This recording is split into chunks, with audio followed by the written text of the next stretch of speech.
So today we're going to talk about the parts of a right triangle. First we're going to start with the Pythagorean Theorem. Okay, parts of a right triangle mean that, number one, you have a right angle. Okay, so you have a right angle, and we know that we have a right angle because of this little notation down here. Okay, the side that's across from that right angle is always the hypotenuse. Okay.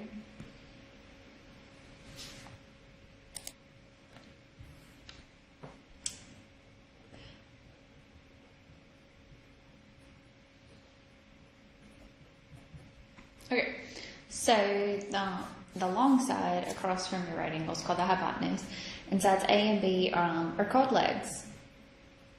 Okay, so it has to be a right triangle to be able to use the Pythagorean theorem. Okay, so it has to be a right triangle. Okay, so your right triangle creates a relationship between your sides. Okay, a squared plus b squared is going to be equal to c squared. Okay, so it's your legs squared added together is going to be equal to your hypotenuse squared. Okay, so let's look at number one up here. So if I wanted to find this side x, what I'm looking for is the side that's across from the hypotenuse. So that means this will be an 8 squared plus a 7 squared, which is equal to an x squared. So it's a 64 plus a 49 is equal to an x squared, which is 113.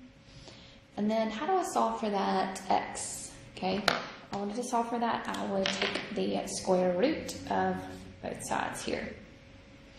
Okay, so when I took the square root here, it would give me a decimal. So it would give me something, what, like 10.6?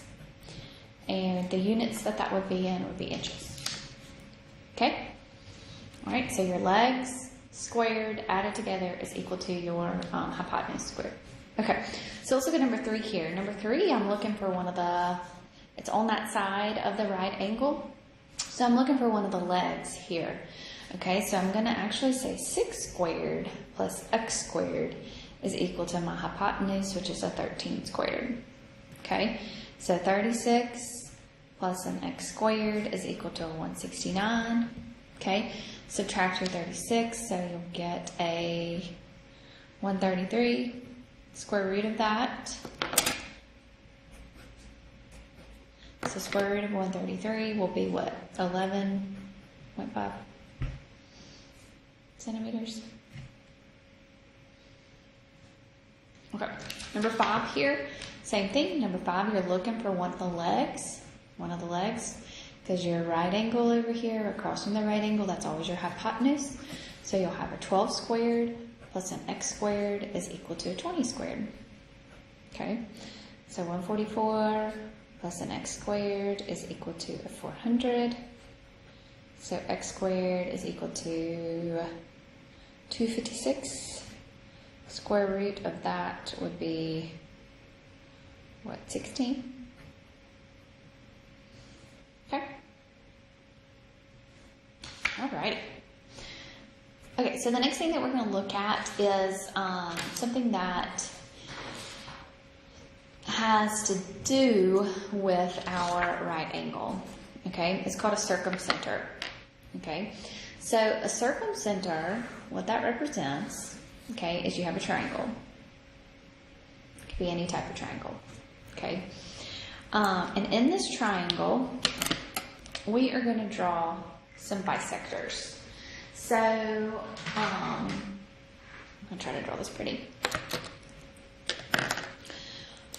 A perpendicular bisector means that it's going to split this distance in half, right? Okay, so it's going to split that distance in half, and it's going to be perpendicular. So that means that it would create a right angle. Okay. So, what a circumcenter, so it's going to go through all 3.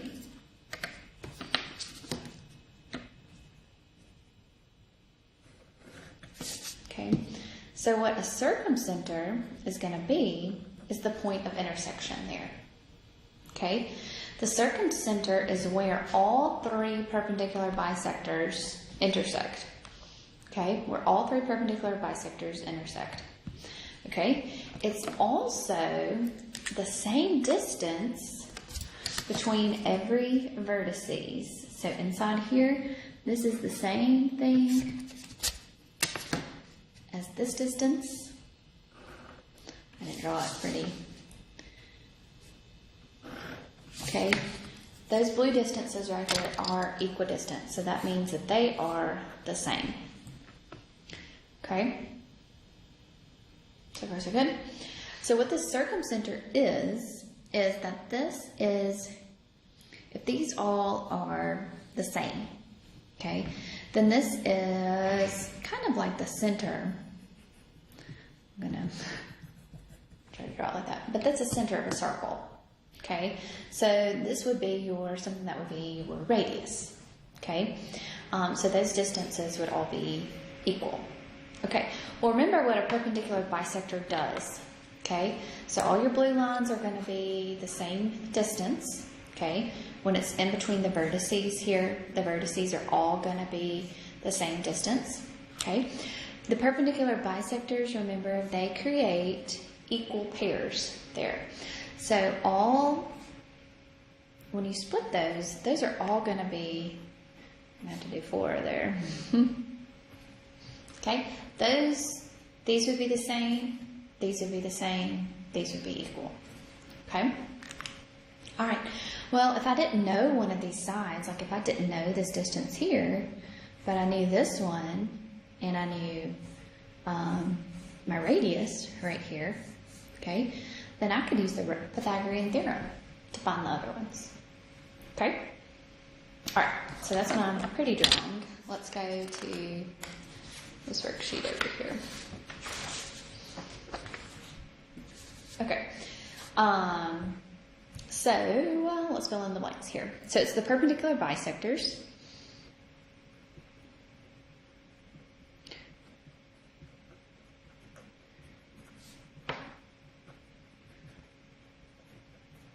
Okay, and let's just say the 3 sides, because it's all the sides. All 3 sides of the triangle intersect at a point called the circumcenter. Okay, the circumcenter is always equidistant from the vertices. That was that blue that I was showing you. Okay. All right, so let's look at the perpendicular. Let's the perpendicular bisectors here for this one. All right, let's zoom in for those that don't have a sheet. Okay, so the perpendicular bisectors here would be what? P to F, D to P, or P to D, whichever way, and then P to E. Okay, so P to F, P to D, and P to E would be your perpendicular bisectors. Okay, so what is the circumcenter? The circumcenter is actually a point. Okay, we label it as a point, so the circumcenter is going to be P for this problem here. Okay, so all my congruent segments are listed here. So AF would be congruent to FC. Okay, up here what? DB is going to be congruent to AD. Okay. Sorry, the air conditioner just turned on. It's blowing me away. And then BE is going to be congruent to EC. Okay, so those 3 things are going to be congruent. And what else? Remember what I told you? That from the vertices here, those are all going to be congruent. So the only other one that's new to us now is that AP, BP, and CP are all going to be congruent. So AP is going to be congruent to CP, which is also congruent to BP. Okay? Alright. Zoom out a little bit so that we can see. Okay, so let's look at number 1 here. If Z is the circumcenter of triangle TUV, find each missing measure. Okay, so if it's the circumcenter, okay, then all these vertices here okay, are going to be the same. Okay, so TZ and UZ are all going to be 21 units. Do I have that one? Okay, over here. Okay, also, what happened in here? This whole distance, V to U, is 34. So if I wanted to find what YU or what VY was, do I have that one in? VY, I would just take half of my 34, and half of your 34 would be your 17. Okay? Because those things would be equal. These things would be equal up here. Okay, so I know XU is 19, so I could find TX, which is also 19, right? So that means that TU would be double that, so it would be 38. Okay. All right, the only one I can't find so far, just by looking at it, is WV and then the TV. Okay. Well, the WV I could find by doing what? This is a right angle inside of here. Okay. So right angle, then what happens? That's my hypotenuse. This is a leg, so I could find this leg over here. Okay. So x squared plus 15 squared is going to be equal to 21 squared. Okay, so we've got x squared plus 225 is equal to 441. So x squared is equal to 216, the square root of that. So what? 14.7. So WV is going to be 14.7. And TV then would be double that. Okay, so 29.4. Okay. All right, y'all try to do number 3 for me. And then, so pause the video, try to do number 3, and then we'll finish it up. B, H, and I. So being the circumcenter means that these are equal distances here. Okay, from the vertices, those will be equal distances. Okay, all those will be the same. And then these are all right angles inside of here. Okay, so if I wanted to find what GI was going to be, so GI would just be double your 30, so that would be a 60. Okay, if I wanted to find what MH was, okay, then I could use my Pythagorean Theorem because I know that that is what, 31. Okay, so the B part here, so that would be 2 legs, and you would be looking for your hypotenuse, right? Okay, so you'd say 31 squared plus 14 squared is equal to x squared. Okay, so 31 squared plus 14 squared will be 1157. And then the square root of that is 34. Okay, so that distance there, MH, is going to be 34. Okay, so if MH is 34, then IM is also 34, and MG would also be 34. Okay. All right, so if those two things were 34, then how do I find IK? IK here, then if I'm going to label that Y here. I knew that this was 34, right? So I could find that one. So yeah, let's see. Okay, so that would be what, 23, that's a leg squared, plus you don't know that side, that other leg, okay? And then your hypotenuse squared, okay? So that would be 23 squared, which is what, 529. 34 squared, which is 1157, or 114.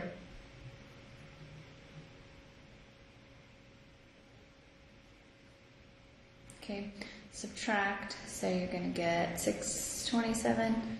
So your y here would be equal to square root of that, 627, which would be a decimal, which would be pretty close to 25. Okay, so IK is going to be 25 units. So if this is 25, then I could find IH or HI by doubling that, so that would be 50.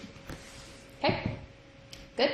So that's the circumcenter and the Pythagorean theorem. All right, so the other thing that we have inside of here is the incenter. Okay, so that means that we've got our angles. Okay, the angle bisectors. Okay, so an incenter is your angle bisector. So that whole entire thing that I was just doing a second ago, but now we're looking at our angles. So it's not your perpendicular bisectors anymore, but it's your angle bisectors. Okay, so the angle bisectors of a triangle intersect at a point called the incenter. Okay, the incenter is always equidistant from the sides of a right triangle. So this distance here is always going to be equidistant from the sides. Okay, so those sides would be congruent. Okay. All right, so list the angle bisectors. So the angle bisectors here would be AP or PA, whichever way you write it, PB, and PC would be your angle bisectors. The incenter here is still a point called P, and the congruent segments here are going to be what? PD, PE, and PF are all going to be congruent.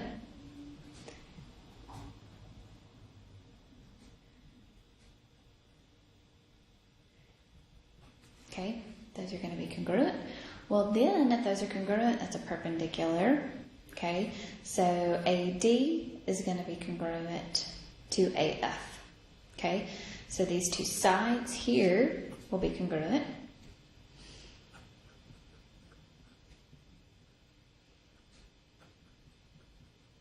Okay, these sides will be congruent because we're looking at our angle bisector. Okay, so what's that?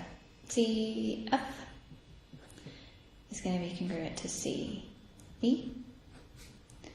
Okay, and then,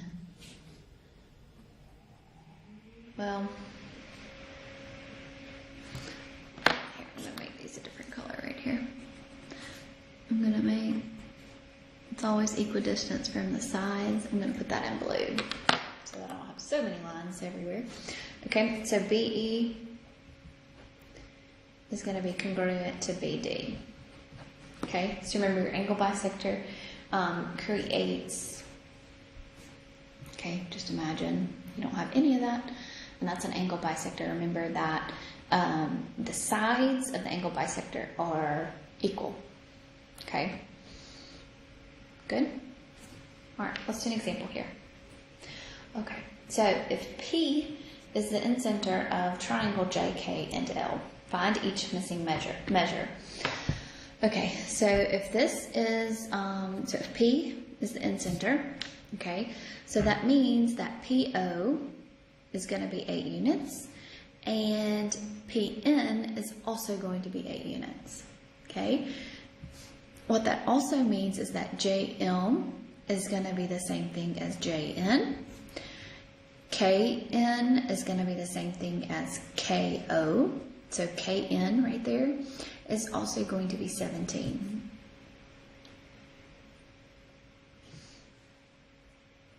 Okay, so far so good. Okay, that also means that LO and LM are going to be the same. Okay, so I need to find PK.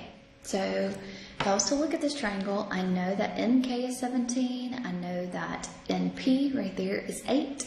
So I want to find this, and that's that side across from the hypotenuse. Okay, so this is going to be the C part. So that would be your hypotenuse, side across from the right angle, which is your hypotenuse. So this will be 8 squared plus 17 squared is going to be equal, I'll say x squared. Okay, so 64 plus 289, so that's 353. So x here would be 18.8. Okay.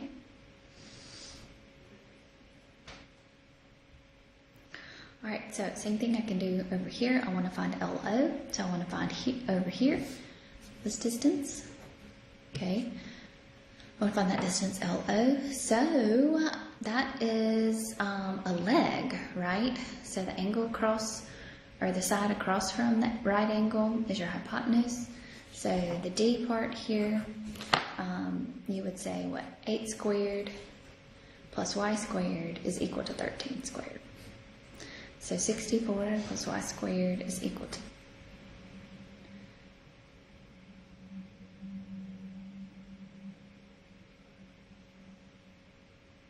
13 squared.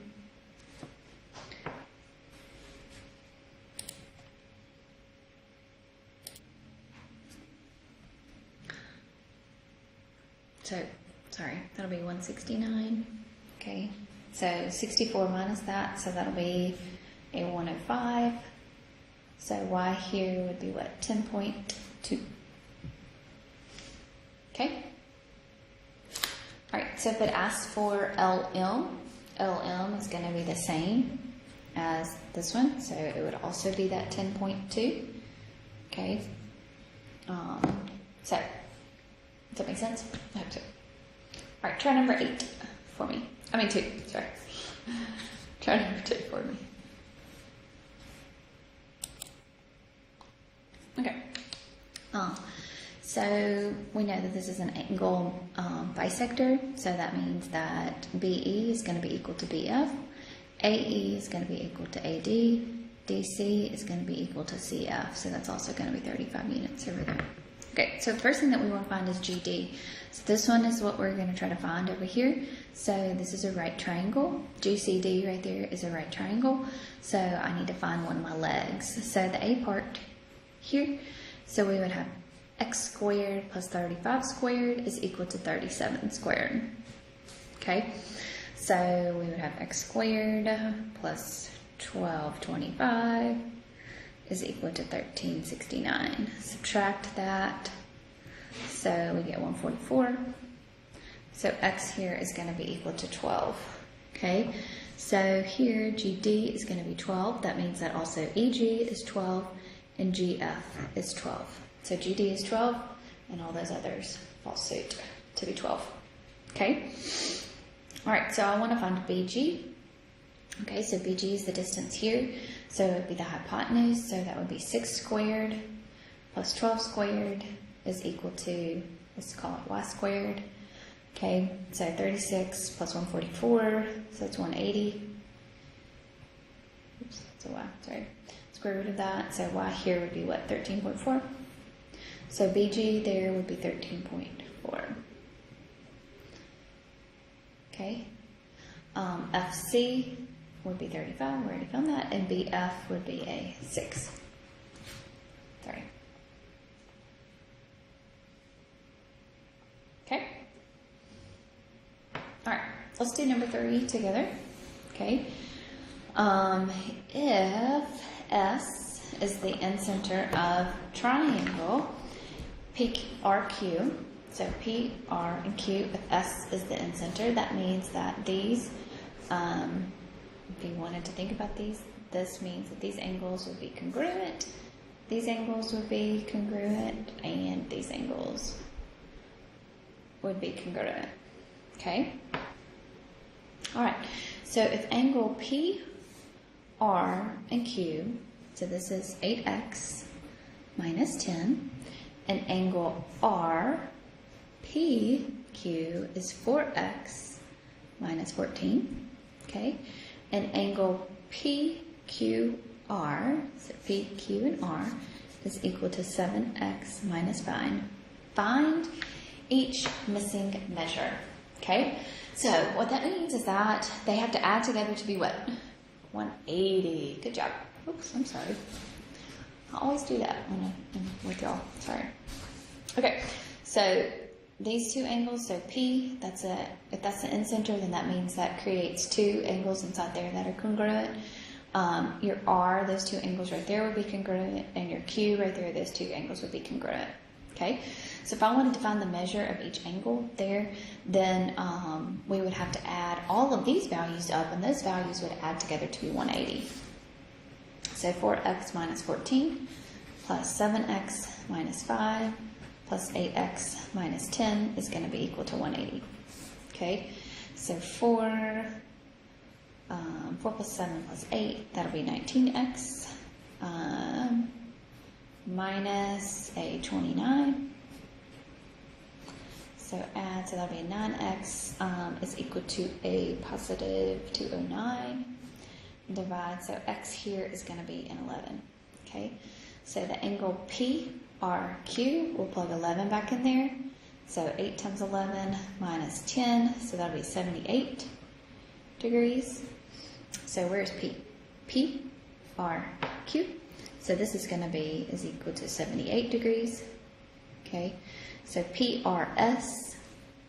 Okay, so P, R, and S would be half of 78, right? PRS, which will be what? 39. Okay, and QRS, which I didn't ask for that one. Okay, would also be 39. Okay? All right. What about R? RPQ is your 4x minus 14. So 4 times 11, 44. 44 minus 14 would be a 30. Okay, so this is going to be 30 degrees. Okay, half of that would be 15. Okay, so what that means is that RP and S would be 15. And QP and S would also be 15. Okay?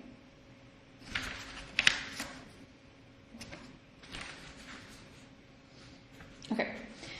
And then P, Q, and R, plug 11 in there, 77 minus 5, so that'll be a 72. So this will be a 72 degrees.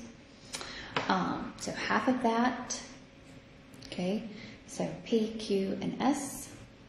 So P, Q, and S would be half of 72, which is a 36. Okay, and so now I want to find P, S, and R. Okay, so I want to find P, S, R. So I want to find this large angle right here, P, S, and R. Okay, well I know that this angle inside of here is half of your 78.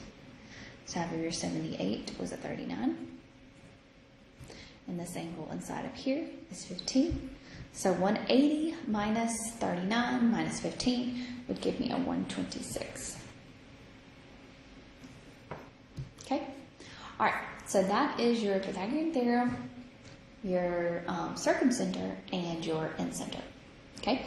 So now I want you to finish your worksheets, and then we will review. Okay?